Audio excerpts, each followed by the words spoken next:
নমস্কার বন্ধুরা, বাংলা শস্য বীমা ফর্ম জমা দেওয়ার লাস্ট ডেট ছিল 30/9/2024 বা সেপ্টেম্বর মাসে 30 তারিখ ছিল। তা কিন্তু এখন বাড়িয়ে দেওয়া হয়েছে।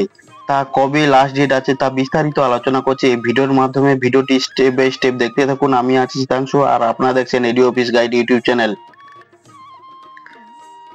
তার লাস্ট ডেট কিন্তু চলিত খারিফ মৌসুমে 2024-এর ধানের জন্য ফসল বীমা বা বীমা করার সময়সীমা 31/10/2024 পর্যন্ত বর্ধিত করা হয়েছে। ফর্ম ফিল আপ করে তার সঙ্গে যে ডকুমেন্টসগুলি লাগছে সেগুলো হচ্ছে ভোটার কার্ডে পরিচয়পত্র, আধার কার্ড এবং ব্যাংকের পাসবই এবং জমির মালিকানা সংক্রান্ত নথি সহ ব্লক কৃষি অফিসে বা পঞ্চায়েত অফিসে যে প্রতিনিধি থাকবে তার কাছে আপনি জমা দিয়ে আসবেন।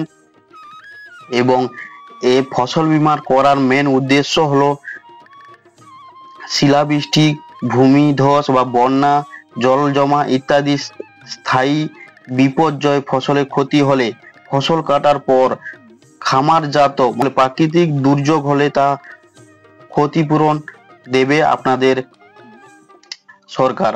ওই কারণে আপনাদেরকে ফসল বীমা করতে বাধ্যতা করা হচ্ছে। ফর্মটি আপনারা কোথা থেকে পাবেন তা ভিডিওর একটি ডেসক্রিপশন বক্সে আমি লিংক দিয়ে দেব, ওখান থেকে ডাউনলোড করে আপনারা ফিল আপ করবেন এবং ফিল আপ কীভাবে করতে হবে তারও ভিডিও লিংক আমি দিয়ে দেবো। আপনারা ওইভাবে ফিল আপ করে এডিও অফিসে বা পঞ্চায়েত অফিসে যে প্রতিনিধি থাকবে 31/10/2024-এর মধ্যে আপনারা ফর্মটি জমা দিবেন।